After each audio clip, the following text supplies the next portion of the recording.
బెంగళూరులో 38 రోజుల బేబీని తన తల్లి వేడి నీళ్ళల్లో పెట్టి బాయిల్ చేసిందంట. విషయం కనుక్కుంటే పోస్ట్ పార్టం డిప్రెషన్ వల్ల అని తెలిసింది. బేబీని కనడం ఒక ఎత్తు అయితే ఈ పోస్ట్ పార్టం ఫేస్ ఇంకో ఎత్తు. అప్పటి వరకు ఆ మదర్ ని చాలా జాగ్రత్తగా చూసుకుంటారు, కానీ వన్స్ బేబీ వచ్చాక ఆ మదర్ ని సరిగ్గా పట్టించుకోరు. నిద్ర లేక బాడీలో హార్మోన్ చేంజెస్ వల్ల ఎందుకు పిల్లల్ని కన్నామా అనిపిస్తూ ఉంటుంది. ఈ డిప్రెషన్ ఎక్కువ ఉన్న వాళ్ళు అంత త్వరగా బేబీని యాక్సెప్ట్ చేయలేరు. ఇది సరిపోదన్నట్టు ఈ చుట్టాలు యాడ్ అవుతారు, ముఖ్యంగా అత్తలు ఆడపడుచులు.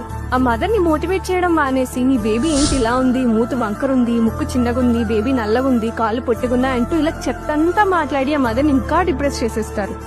నువ్వెలా ఉన్నావు, నీకేం కావాలి, ఇలా మదర్ గురించి కనీసం అడగరు.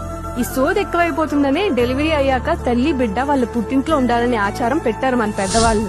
కానీ అక్కడికి కూడా వచ్చి పథ్యం చేస్తున్నావా, పాలొస్తున్నాయా, నులక మంచం మీద పడుకున్నావా, నేల మీద పడుకున్నావా అంటూ పిచ్చి పిచ్చి క్వశ్చన్స్ వేస్తూ ఎమోషనల్ గా వీక్ చేసేస్తారు. తనేదో బేబీని డెలివరీ చేసే ఓ మెషిన్ లా కాకుండా తను కూడా ఒక మనిషి. తనకి ఇష్టాలు ఉంటాయని గుర్తించి తనతో ప్రేమగా మాట్లాడి తనకి ఎమోషనల్ సపోర్ట్ ఇవ్వండి. ఎవరు ఎన్నన్నా అన్నిటినీ అపోజ్ చేసి వైఫ్ కి సపోర్టివ్ గా ఉండాల్సిన బాధ్యత 100% భర్తదే. వాళ్ళు అంటున్నారు కదా అని భర్త కూడా అలానే మాట్లాడితే ఆ భార్య ఎప్పటికీ కోలుకోలేదు. ప్రెగ్నెన్సీ ఫేజ్ లో తనని ఎంత మంచిగా చూసుకున్నా పోస్ట్ పార్టం లో సరిగ్గా చూసుకోకపోతే దానికి వాల్యూవే ఉండదు. ప్రెగ్నెన్సీలో జాగ్రత్తగా చూసుకుంటున్నారు అంటే అది తండ్రిగా ఉండే బాధ్యతతో చేస్తారు. పోస్ట్ పార్టం లో ప్రేమగా చూసుకుంటేనే భర్త అనే బాధ్యతని కంప్లీట్ చేసినట్టు అవుతుంది. మూఢనమ్మకాలు, అతి పట్టింపులు పెట్టుకోకుండా డాక్టర్స్ చెప్పినట్టు చూసుకోండి. Be the change.